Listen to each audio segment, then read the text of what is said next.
तो कहानी कुछ इस तरह है।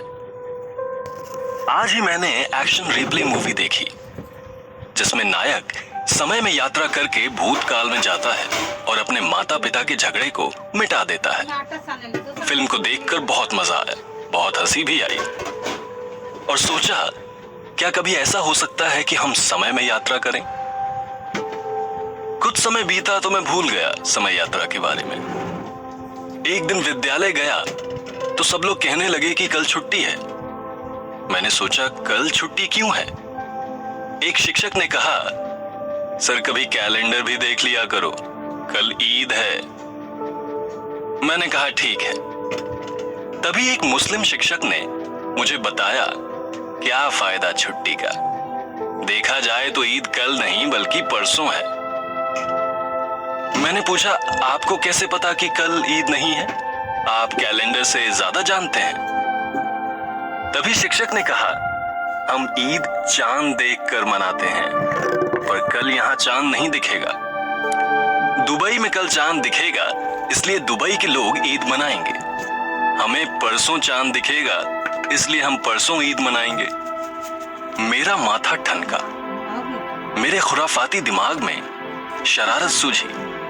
मैंने सोचा और कहा सर से, सर अगर आप कल दुबई पहुंच जाओ तो आप कल ईद मना सकते हो और ईद मनाकर वापस आ जाओ तो परसों आप यहां भी ईद मना सकते हो। सर ने कहा वाह, कभी ऐसा भी हो सकता है कि हम इतनी तेजी से एक जगह से दूसरी जगह पहुंच जाएं। सब मुझ पर हंसने लगे, पर इनके हंसने पर मैंने ध्यान नहीं दिया। मेरा ध्यान किसी और बात पर था। मेरे दिमाग में यही घूमने लगा कि हम अपनी तेजी से समय को क्यों नहीं हरा सकते। मैं सोचने लगा यदि अगर मेरी तेजी समय को हरा दे तो समय यात्रा की जा सकती है। इस समय यात्रा से भूतकाल और भविष्यकाल में जाया जा सकता है। मेरे खुराफाती दिमाग में कुछ नया खुराफात जन्म लिया। आज घर पर जाते ही मैंने सोचना शुरू किया। अचानक मैंने सोचा कि हर वैज्ञानिक किसी भी विषय पर शुरुआत से खोज नहीं करता बल्कि उसी विषय पर किए गए खोज को आगे बढ़ाता है। क्यों ना मैं भी समय यात्रा पर किए गए खोज की जांच पड़ताल करूं। मैंने समय यात्रा और टाइम मशीन पर लिखी बहुत सी लेखों को मोबाइल और इंटरनेट के जरिए पढ़ा। सभी की खोज एक जगह आकर रुक जाती थी। वो 3 मुद्दे थे। पहला था गुरुत्वाकर्षण बल, दूसरा था गति और तीसरा था भार। मैं भी सोच में पड़ गया कि ऐसी कौन सी वस्तु है जिसके ऊपर कोई गुरुत्वाकर्षण बल का प्रभाव ना हो, क्योंकि संसार में हर वस्तु, हर कण पर गुरुत्वाकर्षण बल का प्रभाव पड़ता है।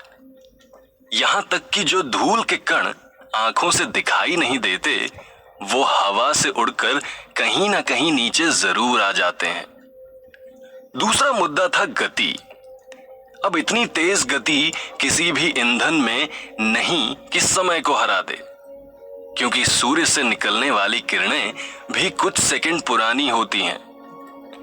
तीसरा था भार, जो कि इस पर सोचना नामुमकिन हो गया था, क्योंकि ऐसी कोई वस्तु नहीं जिसका भार ना हो।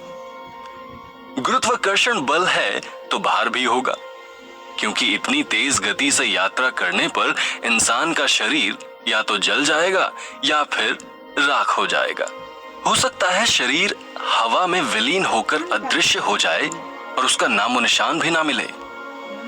मैं 3 दिनों तक यही सोचता रहा, ढूंढता रहा, पर मैंने हार मान ली। मैंने सोचा सचमुच मैं मूर्ख हूं जो ऐसी बातें सोचता हूं और समय भी दे रहा हूं ऐसी बातों पर। तभी मेरे मित्र का फोन आया और घंटी बजी।